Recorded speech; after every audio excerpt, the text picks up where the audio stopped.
me mua në studio është kolegu Sokol Bregu. Mirë se erdhe. Faleminderit për ftesën.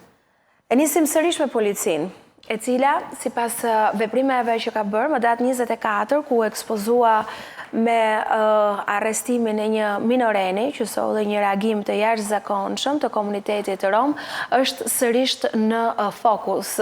Çfarë ndodh, Sokol? Vërtet ne kemi në mungesë të një profesionalizmi, a ishte ai një gabim njerëzor, ndërkohë që ne presim ndoshta edhe reforma të thella, sepse ka një mori akuzash apo ngjarjesh që në mënyrë kronologjike na vinë në vëmendje dhe duam s'duam përballë kemi policinë. Shiko, edhe nëse minoreni do të kishte kryer akte kundra policisë, Dhune, sepse apo, aty edhe nga planet duket qarta se që Molotov u hodh, a u vu në rrezik jeta e punojësve të policisë. Po sigurisht edhe mund të jetë vënë në Molotovi nuk është një në vetvete është një armë, nuk pavarësisht se përdoret shpesh në protestat e opozitës, për të folur atë që është në mënyrë të pahanshme. Por, veprimet më pas, policia, ja, në këtë lloj logjike, do më thënë, në i përplasje me deputetët, kjo pastaj e kanë humbur gjaktotësinë. Kjo është një mënyrë e mos përgatitjes, dikur ata bënin trajnime dhe përgatitje vetëm për protestat. Mirë po, kohët e fundit protestat e dhunshme kanë rënë. Mos harrojmë që protesta e fundit e dhunshme që mund të mbajmë mend e lidhet këtu e përpara 6 vitesh, përpara parlamentit, kur aso kohë ishte një tjetër drejtori i përgjithshëm i policisë, një njeri i cili ishte anatemuar pafund. Ministri i Brendshëm ishte një ish ushtarak i cili e kuptonte protestën si një formë rrëzimi, në mentalitet ishte ushtarak, nuk ishte lidhje me dhe forcën e mënyrës së tij. Për herë të parë gazi u vu Ku ti referohesh? Leshit ai e përdori përpara me një vendim. Mirë po, në krau tjetër ashtu si ushtarak është i vetmi ministri i Brendshëm që ka dhënë dorëheqje në Shqipëri. Mos e harrojmë këtë, pavarësisht se kreu akte të jo konform të drejtave të njeriut duke përdorur gazin për herë të parë, të cilës ai e vuri. Dhe që u legjitimua, tani përdoret normal. Po, dhe u legjitimua. Por nga krau tjetër, momentin që ju kërkua dorëheqja në vrasjen kishte apo nuk kishte faj, pavarësisht se një polic e teproi me përdorimin e forcës, përdori armën, vrau një të ri të pafajshëm në rrugë, e i dha dorëheqjen në një akt në cilin, si duket, u prek edhe mendoi që ishte edhe përgjegjësia e tij politike. Pra, veproi si një europian në logjikën e tij.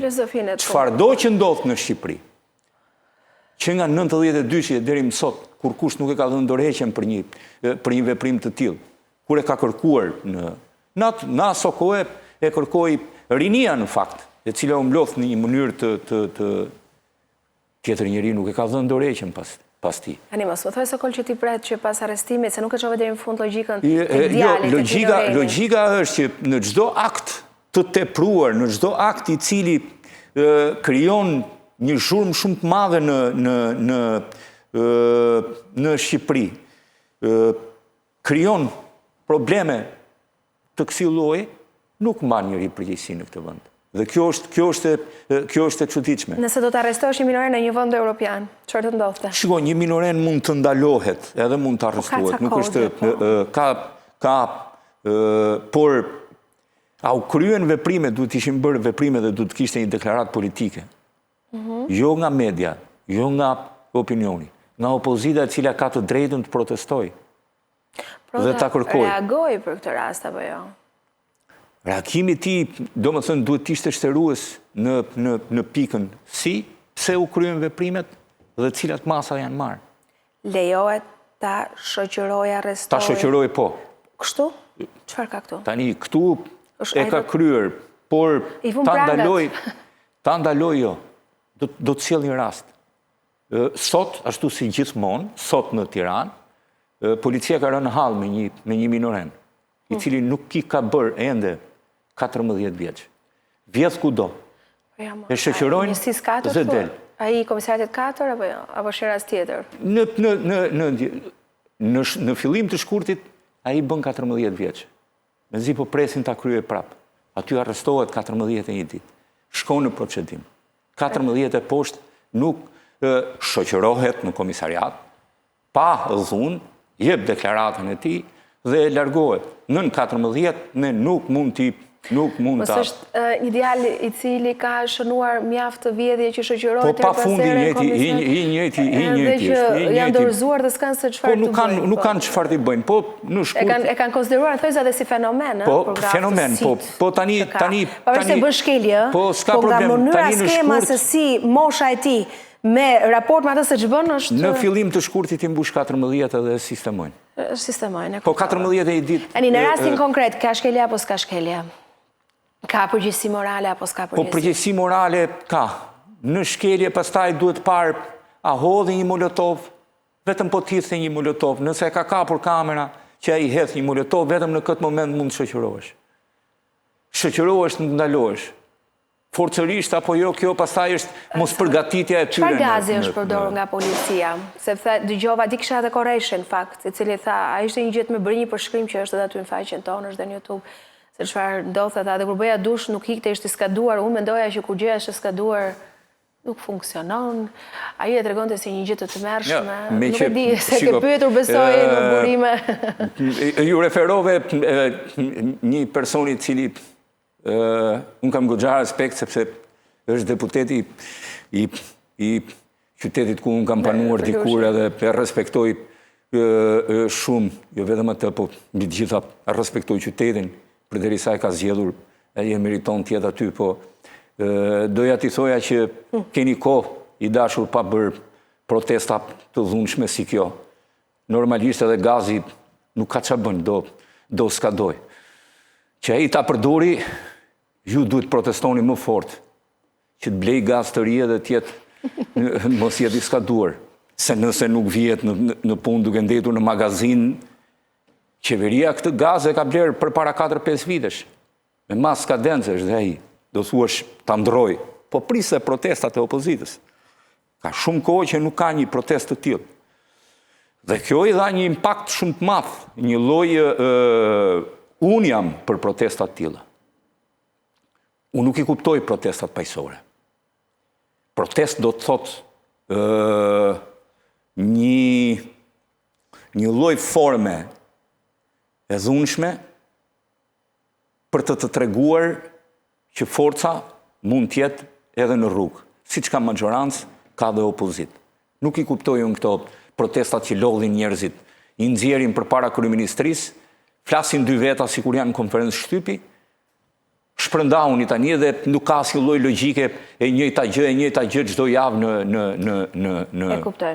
Sokol, ne po flasim për një normalitet që ti edhe çon në ironi me drejt. Po jo, po nuk u përdor diçka nuk ka për çfarë e kryen këtë protestë. Për t'i treguar dhe për t'analizuar në për studio 5 analistë politik që i mblodhi Berisha 15, apo mblodhi 150.000, apo mblodhi 15.000? Për çfarë?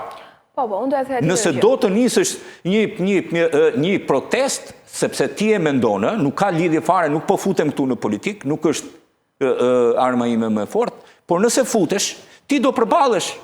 Nëse ti mendon vërtet që je përballë një regjimi nuk bie duke kënduar dhe duke recituar.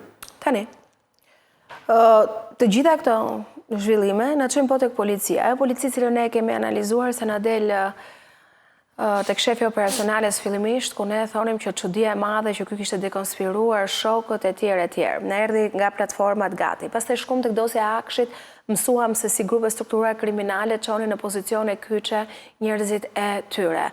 Po përpara ishim në deklarata se kush i emëron dhe për kush shërben, a është bota e krimit ajo që vendos për policinë. Pastaj na ndodhi një ngjarje në Rinas, ta dilte një eksponent i AMP-s.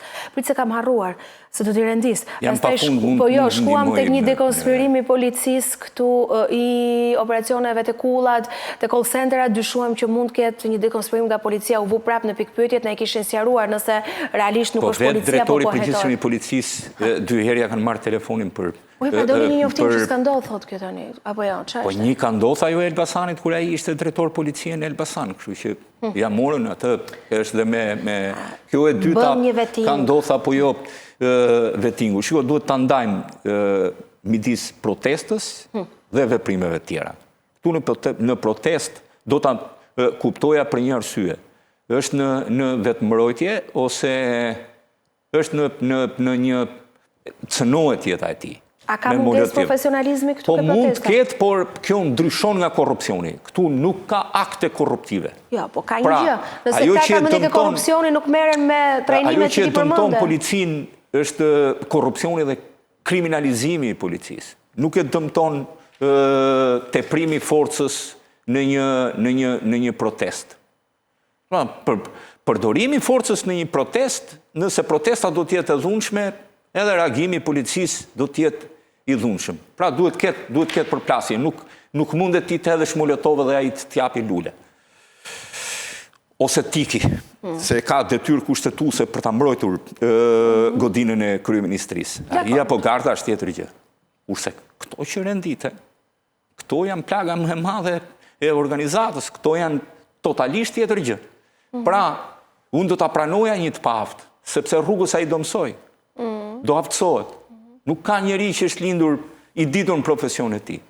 Po nëse je i korruptuar dhe i kriminalizuar, Ose i projektuar për t'i shërbyer grupeve i kriminale. projektuar që në nisje për ta bërë një gjë të tillë, ti nuk bën dot gjë. Kështu që ka ndryshime shumë të mëdha në këtë histori. A më poja çfarë po bën në dijenin tënde? Një pyetje që ja bëj dhe kolegëve gazetarëve që ndjekin në terren. Në fakt, po veprohet lëvizjet e fundit në të AMP-s mua më kanë pëlqyer. Të tipit? Mendoj ka patur më shumë impakt ndrimi i drejtorit të AMP-s. Besoj që drejtori aktual ka disa lëvizje më tepër, edhe pse nuk janë kërkuar, kanë përshtypjen, ka një ulumtim më ndryshe nga të parë. Ta shohim dhe një kërkesë llogarie.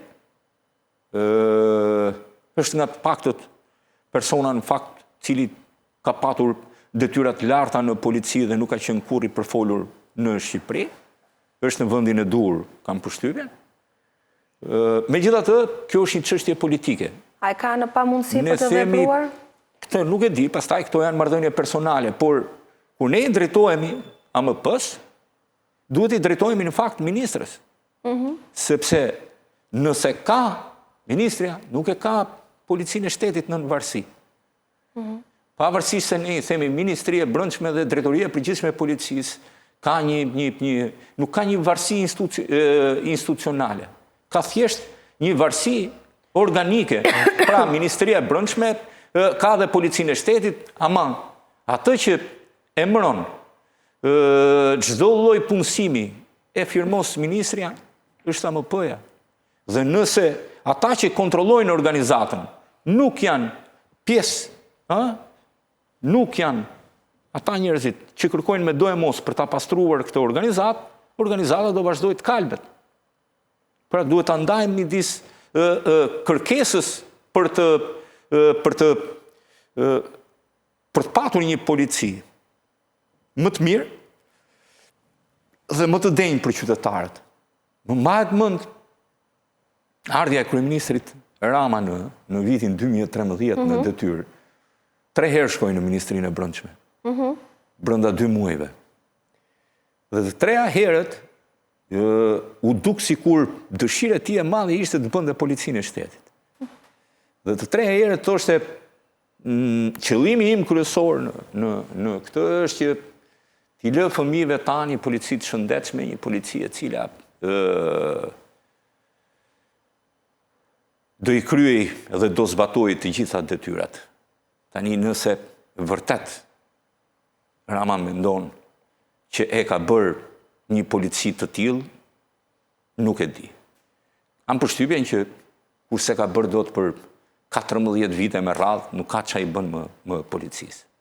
Përkundrazi, shpeshherë ka vendosur në drejtimin e saj persona të cilët nuk kanë mundur dot të drejtojnë një organizatë. Pse? Pse? Si e mendon? Është pak e çuditshme se si. Se nuk mund të themi Edi Rama se nuk ka një vizion. Për sa i takon modelit qeverisjes. Po mbas edhe nuk e ka një vizion për policinë, se si bëhet policia e rendit. Mund të ketë në një vizion për diplomacinë. Këtu ne po flasim për inkriminim apo mungesë vizione? Po, nuk e kupton. Dhe gjithmonë që se kupton është një gjë, po të komandoj bota e krimit është një gjë tjetër. Sa herë që i është dashur një drejtor policie i fortë, e ka gjetur, edhe pse drejtori që ka zgjedhur ka qenë i pabindur ndaj tij. Pra Rama mos harrojmë që e nisi me një drejtor të përgjithshëm të policisë, me një ish oficer të Renias, një vërtet një me Artan Didin. Dhe i thua është këto se ne si kemi aq memorien. Por me të cilin e largoi shpejt. Kuptohet për përputhje Didi ishte më ndryshe, Didi ishte polic në natyrë. Megjithatë, prap vazhdoi pas Didi dhe vuri në detyrë drejtorin aktual të emergjencave civile, Aki Çakun, i cili vinte nga rezultate shumë të mira të policisë. Aty pastaj kur e kuptoi që nuk po hetse me njerëzit të cilët nuk bindeshin në mënyrën e tij për të drejtuar ashtu, gjeti Ardi Veliun, gjetja më e madhe e tij, domethënë, ku diun, një histori qesharake e policisë së shtetit, ama kishte një gjë. Ardi Veliut i ndodhen skandalet më të mëdha që mund të ekzistonin në këtë vend. Kishte ngjarje të jashtëzakonshme dhe ai nuk dha dorëheqje në asnjë moment. Një ditë të bukur dha një dorëheqje, cilën kur kush nuk e dinte kush e kishte shkruar, me 22 gabime ortografike, ashtu sikur nuk ishte sekretare. E sot e ka vendosur sërish në një pozicion. Por pse e largoi ai?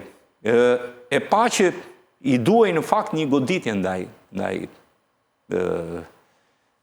ndaj krimit, i duhej të rregullonte diçka. Edhe merr Muhamet Romullagun, i cili mos harrojmë që edhe ai një polic në vetvete bëri disa goditje. Mos harrojmë që me urdhrin e tij dhe në një aksion të drejtuar prej tij, ju kapën dikujt në Baçë 3 milionë euro, të cilat nuk duhet kapeshin. Apo nuk më harrohet që e vetmja vrasje e zbardhur në Lezhë, ishte i vrasje që ai në cilësinë e drejtorit shkoi në Lezhë, i shqetësuar sepse ishte përpara zgjedhjeve, dhe vrasja për 2 javë u zbardh. Ama në Lezhë kemi edhe 100 vrasje të tjera. Asnjë e hetuar, asnjë e zbardhur.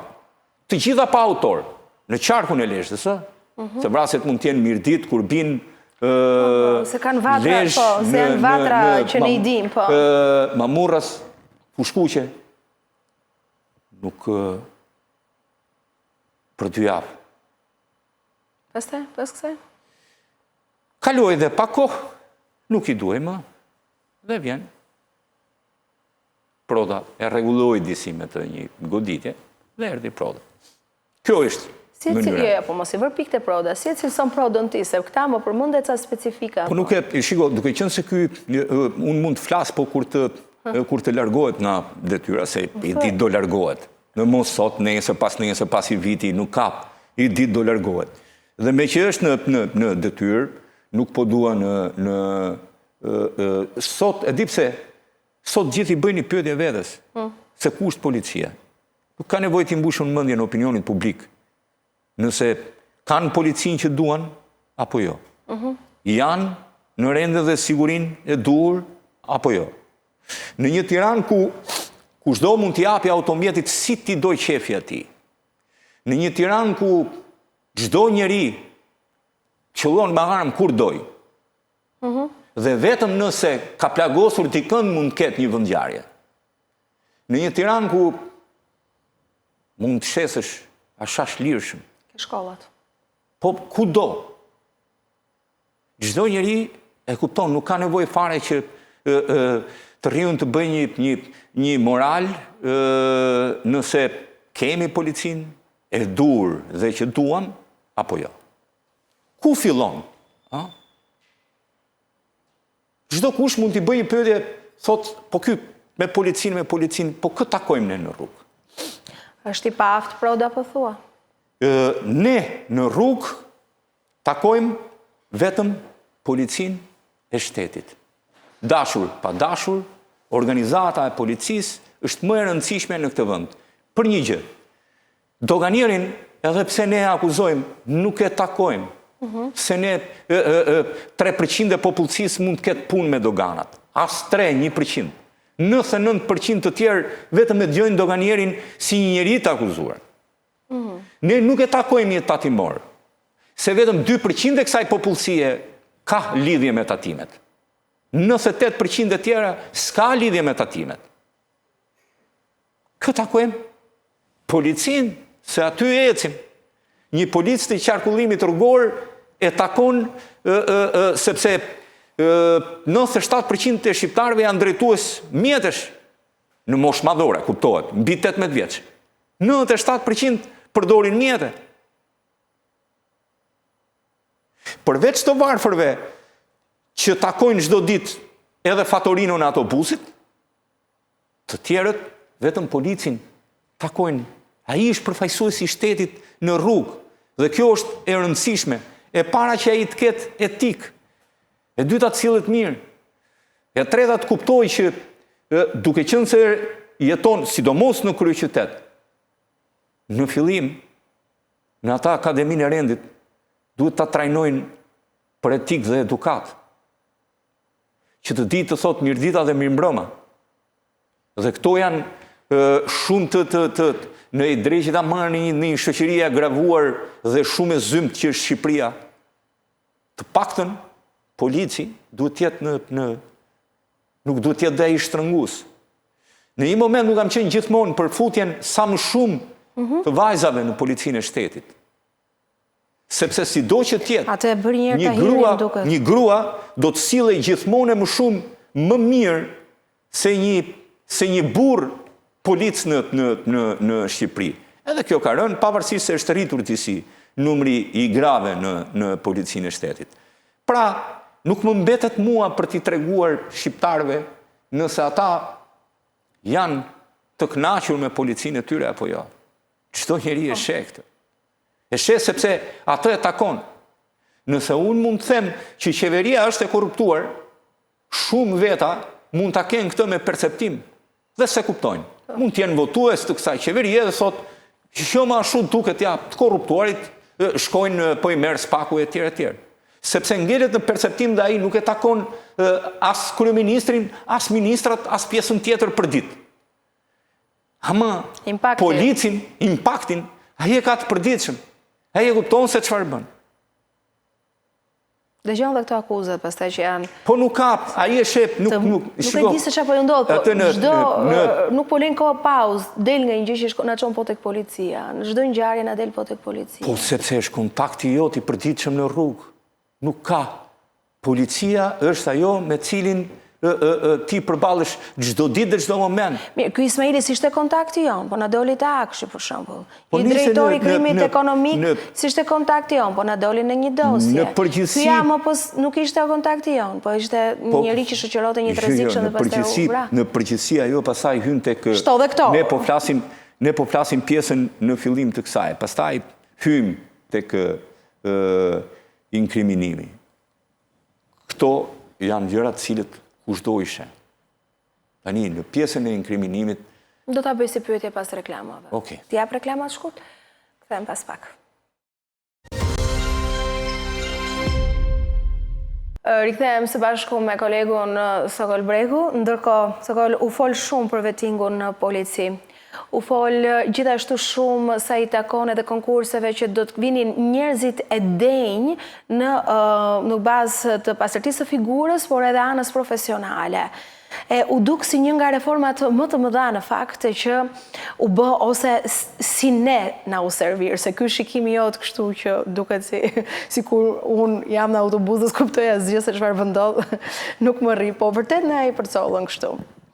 Ani, unë po flasin një qytetar i thjesht, sigurisht që ti di shumë, se çfarë ndodh në radhët e policisë, sepse kjo është puna jote e përditshme, po do më duhet dhe mua të bëj këtë rolin e njeriut që është një qytetar në rastin konkret. Tani, pse e bëjnë këtë? Për çfarë? Kur koha nuk është në anën e tyre, pse e them këtë unë?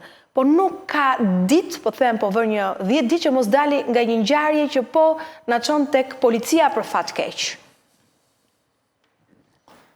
Shiko, duhet ta nisi me vettingun. Vettingu, me që pyetja ishte në fillim e tillë. Vettingu ishte i destinuar të mbyllej për shumë arsye. Nuk mund të bësh një vetting në polici. Në polici janë shumë punonjës edhe të thjeshtë që kanë nga 30 vite, të cilët mund ta kenë bërë një shtëpi me duke marrë lart e poshtë apo duke punuar në të zezë roje, kazinosha, apo taksi gjinj kanë punuar pa fund, taksi roje, kanë shkuar në Greqi një periudhë kohe, janë kthyer, kështu që kanë disa të ardhura të tjera. Si justifikojnë dot? Nuk ju justifikojnë. Nëse do të merrej, mirë po, kur ju futën këtij vettingu, ata që kishin vjedhur vërtet, e kishin mendjen për të vjedhur. Edhe rezultonin i kishin emrat të ndryshëm. Plus që kishin dhe fuqin. Për mos u prekur. Dhe që ndodhi? Ata fugaren që ishin me, që nuk justifikonin do 3 apo 5.000 euro, ata do t'ishin e rrezik, kështu që vettingu u la. Po nuk u la vetëm vettingu. U la në pas të dhe testi i drogës. Po, se harrova këto. 1, 2, 3, 5, 7, u gjet një arsye. Arsye ishte e tillë. Një punojse policisë se Elbasanit gjendet në këtë lloj forme dhe ajo anatemoi duke thënë që kishte përdorur qetësues apo kontraceptiv. Jo, kishte përdorur kontraceptiv. Kjo i nxirrte shenjë sigurisht dhe kishte drejtën e vet. Nuk e di. Vërtetësim mjekësor, po është çështje mjekësore. Me këtë arsye u la. Testi duke konceptuar se laboratorët në Shqipëri mund të kenë probleme dhe nuk i nxjerrin gjërat. Iku dhe kjo. Pse bën provime ata për meritokracinë dhe për aftësinë e tyre. Pastaj pam atë morën grada. Bufatorinë të cilën unë gjithmonë e kam cilësuar një proces bosh. Një proces. Për çfarë duhet bëhet ky procesi? Ti e ke shpallur procesin përpara se të fillojë, ti e ke vendosur kush do jetë. Vendose dhe vazhdo. Për publikun thash. Po për publikun kot bën sikur në një reformë e madhe ishte atë. Nga që e ka futur në ligjin për policinë e shtetit, bën një diçka shumë një paçavure në dhe ç'a ndodhi? Dikur edhe media, po tani nuk flet më media në përgjithësi. Dikur çdo gazetar thoshte rokad, ikën ky nga Shkodra, ikën ky nga Vlora, vjen ky në... Sa veta janë tani të kjo rokada që iku nga Durrësi për rezultate dopta? Një aksion nuk bëri dot, e ku shkojnë Korç. E që do me thënë, cili ishte ndryshimi këtu? Ikën ca të cilët e mbanin të paktën në rendin dhe sigurin, nuk toleronin. Iku e kasta vjetër e policisë në cilët gjitha në dhe mosh, pse ju, pse këta, ngellën këta. Do t'i tani do mendojmë që ishim mirë kur ishim keq. Sepse në logjik, kur mendonim se ishim keq, që po drejtoheshim vetëm nga policë të vjetër dhe nuk po hapi sistemi gradave, e të vinin këta të rinjt, ja erdhen këta të rinjt. Ja erdhja i ndesh, në qendër qytetit e kishte. E uzum, drejtori i ri me drejtorin e vjetër, shefi i ri me shefin e vjetër.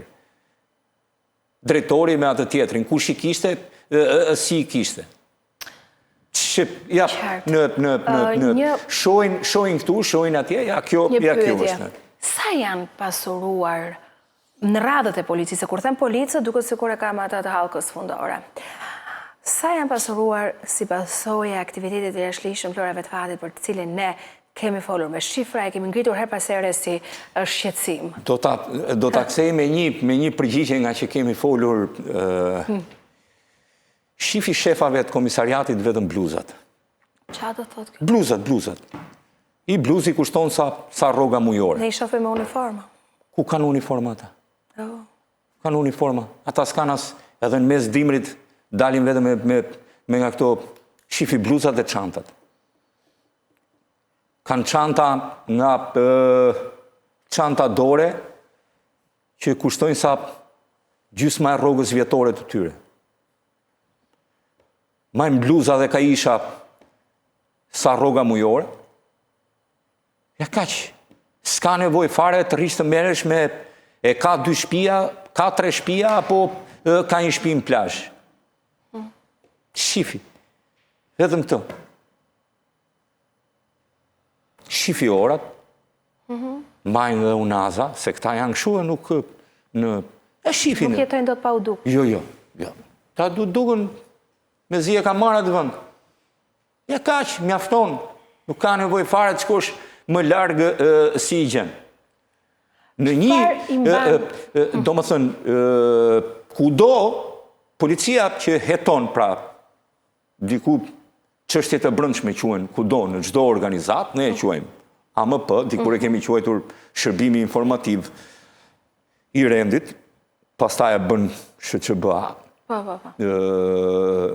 Por në logjik më mirë do rrinte shërbimi informativ i rendit, çështjet e brendshme i quajnë çdo organizat policie. Hetimi fillon kur ti dukesh që po bën disa shpenzime të cilat nuk i justifikohen. Ka që dhe ti hynë në hetimin e... A bëhet kjo? Jo. Sa denoncime ose akuza publike ju keni hedhur? Kur them ju edhe kolegët e tjerë, a zhvepruar, çfarë është kjo fuqi madhore që i mban këto para, të cilat nuk shkojnë asnjë lek në asgjë në arkën e shtetit, po flas këtu pra për bastet? Pa kjo më duket se... Dhe ne kemi akuzuar shefa, policinë, është ajo që realisht nxjerr njoftime, por ato shkojnë në nivele të ulta, të një banakjer, të një panarie. Ajo është strukturë. Nëse nuk... Po të banakjeri do shkoj se ajo është pjesa në kapshme, po nuk është këtu ajo. Logjika kryesore, ma merr mendja mua është gjithmonë tek zinxhiri. Ata janë kryer zinxhir tani. Unë nuk mendoj që mund të ketë një njeri i cili mund ta kthejë organizatën në një rrugë të drejtë. Do shumë kohë. Polician? Po. Do shumë kohë. Pse me nivelin e degradimit? Po. Niveli është gjithmonë duke ullur edhe po pëson goditje shumë të rënda. Kjo është fatkeqësi e madhe. Po krijon probleme shumë të mëdha. Kjo është për të ardhur keq, në fakt, po kjo është e vërteta dhe goditje mas goditje, do më thënë, është vërtet e rëndë në një logjik që të shkonin deri në këtë pikë. Mirë po, Shqipëri nuk kemi asnjë lloj force për të ndryshuar. Kurse për sa i përket akuzave të medias, këtu pastaj e kuptoj, domethënë, sepse duke qenë se edhe vetë media ka filluar të çdojë në mënyrë të jashtëzakonshme për hapja e 100-200, ku di unë. Edhe ka një mosbesim edhe një dhe adresimi që ti i bën disa çështjeve mund të bie në vesh të shurdhër, duke qenë se kjo qeveri diti të bëj mirë vetëm një gjë. Ta shkatroj zërin e medias në çdo lloj logjike. Me hapjen e këtyre, ka inflacion të informacionit. Këtu gjysma nuk majnë përgjegjësi, gjysma flasin Roma për Toma. Njësoj është pasaj se kush e ka të drejtën, hajde gje. Mirë po, e rëndësishme është që ti hysh në... Pra që thua, nuk bëhet diferenca me sulmeve të cilat janë për interesa, me ato që janë denoncime publike. Ne flasim gjithmonë për publikun, dhe unë mendoj që kur ti adreson çështjet e duhur, publiku të mbështet dhe opinioni beson tek historia që ti ngre dhe që ti saktëson. Një pyetje, me qënë se ne patëm hije dyshimi se policia mund të ketë dekonspiruar ngjarje në Kulla, i them unë, po që lidhet me call centerat, sepse ajo është një fabull nga mënyra se si u veprua, si u lëvizën materiale dhe nga parat që lëvrojnë aty dhe çfarë na solli Italia, po aty së janë vetëm shtaj italian. Di të kenë nisur hetime për dekonspirim, a do të kenë një përgjigje Byroja Kombëtare e Hetimit, SPAK-u, për opinionin publik i cili i beson? Nëse kjo, AMP-ja e ka nisur, absolutisht, po nëse kjo ngelet në dorë në AMP-s, pothuajse zero është. Nëse ka një hetim SPAK-u, si që ka bërë edhe herë të tjera, mendoj që do ketë diçka serioze. Por kjo e call centerave, e para njerë që unë mendoj që ata do lëviznin, duke qenë se edhe vetë televizioni italian e kishte bërë një emision. Kështu që ata e panë që ata bën kallëzim, sepse pa bërë ata një transmetim në Itali, nuk mund të dorëzonin kasetën në SPAK. Pra duhet kishte një provë që ne transmetuam dhe urdhë. Pra nuk mund t'jetë edhe në... Por, unë nuk merrem me dekonspirimet se është e kohë ta thuash. Por, me çfarë merresh? Sepse, duke qenë se je pjesë, normale që do e lajmërosh. Tani... Po policia jonë, shish... Kjo nuk rrezikon, krimi kibernetik, nuk dinin se çfarë ndodh mes Tiranës? Po si se dinë, duke qenë se është pjesë korruptive, nuk është zinxhir, si nuk do ta lajmëroj. Është pjesë, si mund të futi njeriu veten në burg? Mund ta futi njeriu veten në burg? Si do ta lajmëroj? Por kjo të paktën nuk sjell jetë njerëzish. E rrezikshme është ajo kur ti shkon për të arrestuar një njeri të armatosur. Aty ke rrezikuar shokun. Kjo është bërë si normalitet. Këtu ke gjithë elementet, këtu nuk është se ke vetëm kibernetik, krimi ekonomik, krimi kibernetik. Tu duhet ty dhe shish në punë, themu, nuk e di. Ata duhet të jenë gjithë, po duke qenë se janë gjithë bashkë, gjithë marrin nga i pjesë lekësh, do më thënë si, unë të kryoj siguri që ti ta bësh këtë në mes të Tiranës, dhe kur vjen policia, kur vi unë me të arrestu, nuk do të them. Po normale ka që në por të paktën, kjo nuk kushton jetë njerëzish. Të rrezikshme janë ato kur ti shkon dikënd që është i armatosur, edhe ti ke shitur shokun tënd, po i ke shitur jetën.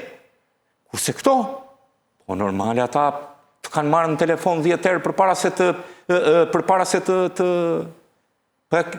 ky shteti kanë nxjerrë të gjitha të vetat në rrugë. Ja pra ku e ke i rrugis të Shërben. Për qa u dënua? Halo X e ka aksion. Tani kur e bën një deputet këtë, qa preti nga një policë? Po kjo pra është mënyra në si funksionon Shqipëria.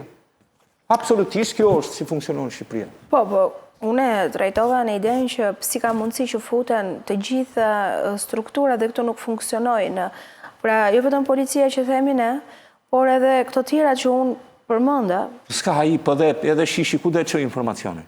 Si ku dhe që? Po të policia dhe që. Po ka funksionuar. Po si do funksionoj? Kur janë pjesë të korruptuara. Nuk mundet të...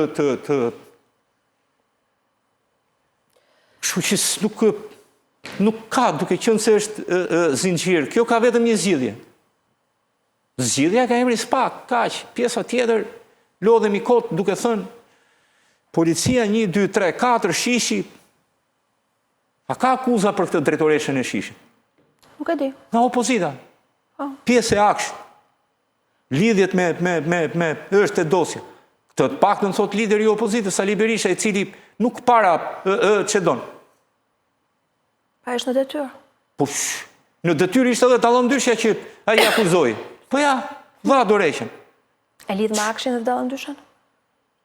E lidh me zoti Berisha tha që e lidh me Ergysin. Nuk e di tani me akshin, me lidhjet, sepse deklarata e tij pik për pik ishte pas akshit shihni se do vi hipoteka. Ajo nuk është për i këmëton në dyshime, është për hipotekën. Se ka qenë drejtoreshe kadastrës. Në lidhjet asaj, po, këtë thaj Dele dhe shefja Shish, thot Berisha. Po kjo shumë e rrezikshme. Po e rrezikshme. Se tu po flasim për dhënat kombëtare. Dhe ky institucion raporton edhe tek aleatët, tek partnerët për të Shqipërisë. Po që e rrezikshme unë nuk e kuptoj çdo të thot. E rrezikshme në logjik thjesht po themu? Po që e rrezikshme do të thot në këtë vend.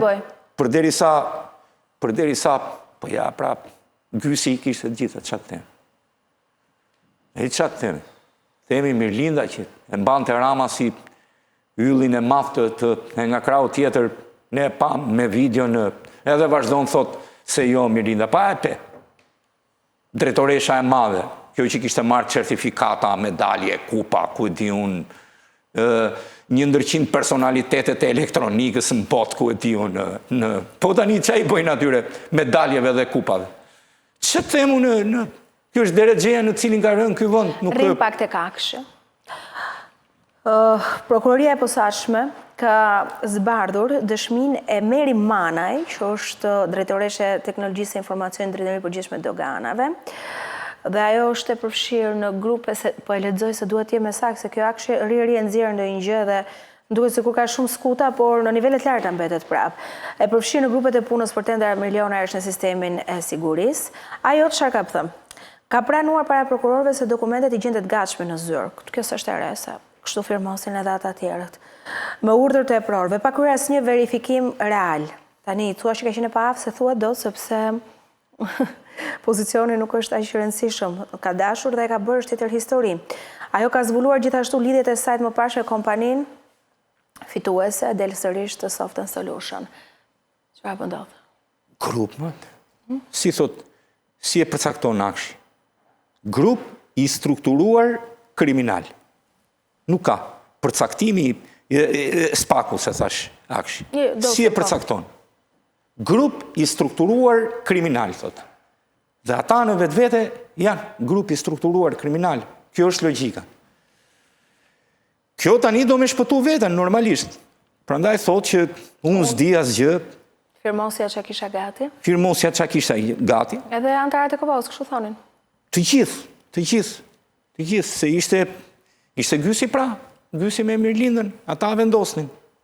Tani, është ajo pjesa që thamë, kryeministri që thot, ja, shi si vinë, këtu është e ftohtë, po më përpara ta shifje kur jepte intervista, a thu Shqipëria kishte marrë, ku e di unë, Bill Gatesin numër 2, apo Steve Jobsin, kishte hartë në Shqipëri, dhe na kishte ndihmuar dhe na kishte sjell na nxori nga errësira, na nxori në dritë. Po cili ishte problemi? Në fakt na kishte nxjerrë në dritë Gysi, jo Mirlinda. Kjo është që ndërkohë Gysi është në arrati, për cilin tim thua që Gysi ishte koka. Si? Me atë që duhet të themi, Gysi ishte koka. Ta ishin levat lëvizëse. E kuptoj, po është në arrati. Ju thoni që qëndron në Shqipëri... Ishte Gysi ishte ky tjetri, Soft Solution. Pengmarja u bë që të merrnin lekët këta, edhe ai tjetri ishte në arrati. Po, çfarë duhet të them? Që këtu vazhdon, vijojnë hetime dhe ne shohim fragmente ose njerëz në poste të rëndësishme që dalin në pamje dëshmitë e tyre. Ergysin se dim se ku është, i thua është në Shqipëri më i sigurt. Në Shqipëri se jashtë do ta arrestonin, po ka një narrativ më ndryshe. Sepse kur ti të dënohesh, nuk ka rëndësi fshihesh apo jo. Merr atë dënimin, që do e bësh një herë jetë. Një ditë të bukur do ta bësh. Se arrestohesh 60 vjeç dhe bën pjesën tjetër të mbetur të jetës.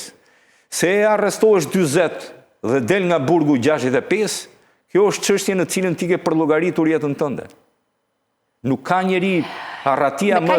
Një pyetje shumë banale ndoshta, me kaq para sa ka Ergysi, kaq sa ka vjedh ose ka marrë, ka përvetësuar, e blen dot drejtësi? Si këtë drejtësi? Këta që po hetojnë. Po ta kishte blerë, nuk do ishte në këtë... A i hynë të garantët dhe të tjerë persona se e komandonte se... Mire, ashtu dindet... Se e pash atje unë në dosje. Ashtu dindet mashtronte miraj. Sigur jasë gjithë se halët të gjithve. Kjo pastaj është... Jo, nuk e zhjith ishte dhe garant, ishte. Ka një... shqiptarët kanë një problem në perceptimin e tyre. Kur janë në hallë, gënjehen nga kush do të mundet, se janë në hallë. Gysi e dinte mirë një gjë të tillë, edhe kujtonte, domethënë të gjithëve i thoshte që kam lidhje në SPAK, ku e di unë, për histori të tilla. Nuk e di, kam dëgjuar lart e poshtë që mund të mirë, po rezultati si përfundim është 0. Vati më keq se të tjerët. Një pyetje të fundit që ta mbyll për të shkuar me reklamat. A është e vërtet Sokol në dijenin tënde si thuhet që ka një interes ndërkombëtar për çështjen e Akshit ose presion Shqipërisë për këtë dosje? Shiko, a janë bërë takime? E dëgjova kryeministrin në parlament, i cili akuzoi ish këshilltarin amerikan të Partisë Demokratike në zgjedhje, si njeriu i fshehur pas kësaj, i cili porosiste kongresmenin amerikan për të bërë ato deklarata në Kongresin Amerikan. Nuk e di se ku i bazon kryeministri, sa të vërteta janë këto, apo nëse ka ndodhur vërtet një histori e tillë. Ai e lidhi me ish këshilltarin e Partisë Demokratike, që i ka vënë dhe një nickname Latifi sot për të. Ai e mendon që është në mund të jetë e vërtet që këshilltari i Partisë Demokratike mund ta bëjë këtë. Po që Akshi ishte një grup i strukturuar kriminal që shkatroi një pjesë të madhe të buxhetit të shtetit, që 4 individ vodhën sa deshën, paracaktuan çdo tender në këtë vend, kanë gjithë të dhënat sekrete dhe të individëve dhe të këtij shteti, që morën peng edhe biznesmen. Këtë zoti Rama nuk mund ta hedhë dot poshtë. Unë nuk e di Latifi e ka këshilluar kongresmenin amerikan të flasi kundra Akshit në Kongres, apo jo? Është kjo një prallë, apo jo? Ama atë që kam lexuar në dosjen e Akshit dhe atë në të vërtet që kam parë me foto, ku drejtoreshat kryesore të zotit Rama shkojnë për të marrë porosi dhe tenderat i paracaktojnë të zyra Gysit, kjo është si drita e diellit dhe këtë se hedhim dot poshtë. Faleminderit Sokol për këtë bisedë sot. Kemi qëndruar gjatë, megjithatë pati një lloj dinamike dhe ishte interesante edhe përshkrimi që bëre sa i takon drejtorëve të policisë dhe çfarë gjurmësh ata kanë lënë. Këtë po ta përmend se masove si të rrestë, si element. Edhe një herë faleminderit. Faleminderit.